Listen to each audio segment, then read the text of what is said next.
All right, let's dive right in. Today, we're exploring a really powerful way to think about all the anxiety we're feeling these days, from our most private worries to the big, scary questions about things like AI.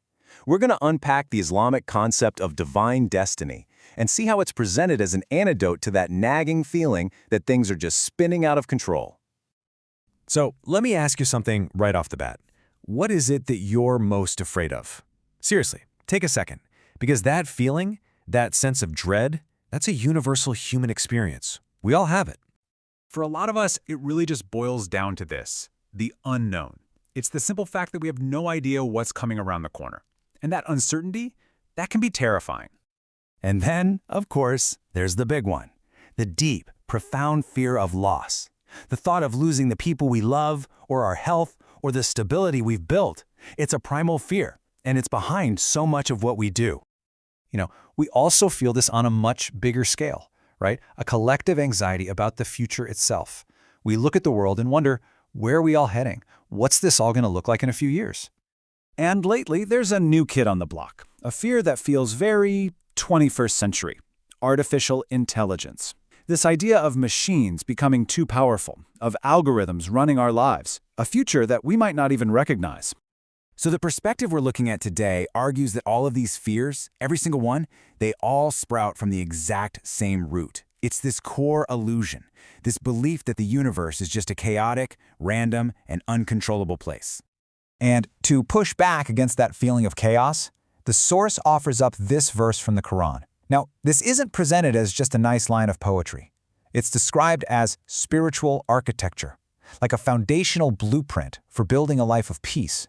And it's all built on one idea: ultimate control.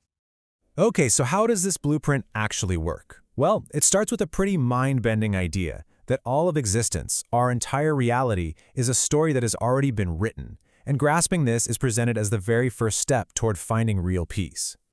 This brings us to the tradition of the first pen. The story goes that before anything else existed, before stars, before planets, before us, God created the pen, and He gave it a single command: write. And so the pen began to write down every single thing that would ever happen from that first moment all the way to the end of time. And when we say everything, we mean everything. Your happiest moments, your deepest fears, every challenge you'll ever face, and every victory you'll celebrate, even your last breath. And, yeah, even the technology of our time, including the rise of AI. From this perspective, nothing is a surprise. It's all just the story unfolding, exactly as it was written down. Okay, that's a huge idea. So how do we actually wrap our heads around it? Well, Islamic scholarship breaks this whole concept down into 4 pillars. You can think of them like the 4 giant columns holding up the entire building of the universe. So here they are, and they kind of build on each other, see? First, God's perfect, all-encompassing knowledge. He knows everything. Second, the writing of that knowledge. That's the pen we just talked about. Third is His will. This means absolutely nothing happens unless He allows it to happen. And finally, His creation, the act of actually bringing every single one of those written moments into reality. The source calls this the 4-beat rhythm of existence. And what's the takeaway from all that? Well, it's pretty simple, actually. If you can internalize those 4 pillars, the result is supposed to be this profound sense of relief, because it means you're not just stumbling through some random, chaotic nightmare. You're living out a script. Okay, so that's the theory. But how does this actually help when you're, actually scared? How does this blueprint dismantle the very real fears we feel every day? Let's get practical.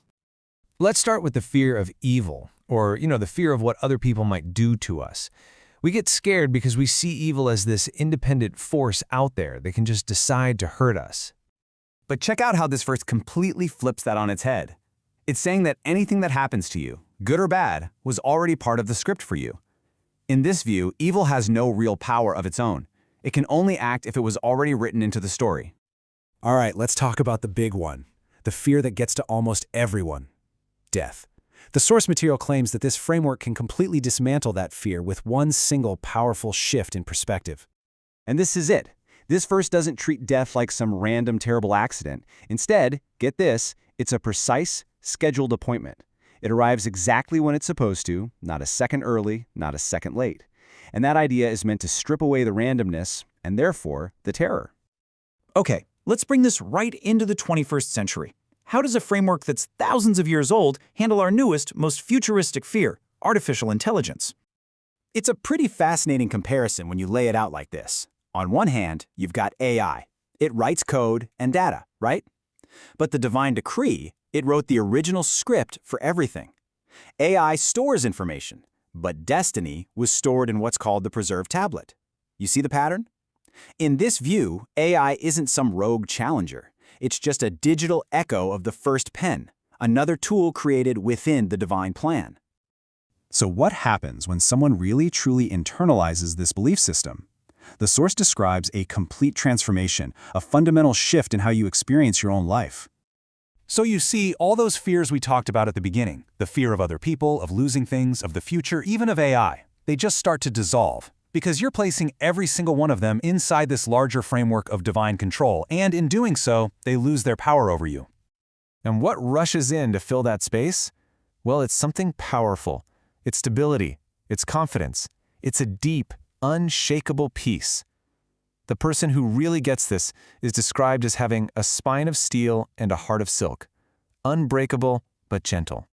So after all of that, the pillars, the verses, the philosophy, it all comes down to this one final, simple statement. It's a message of complete trust. Your Lord is in charge. End of story.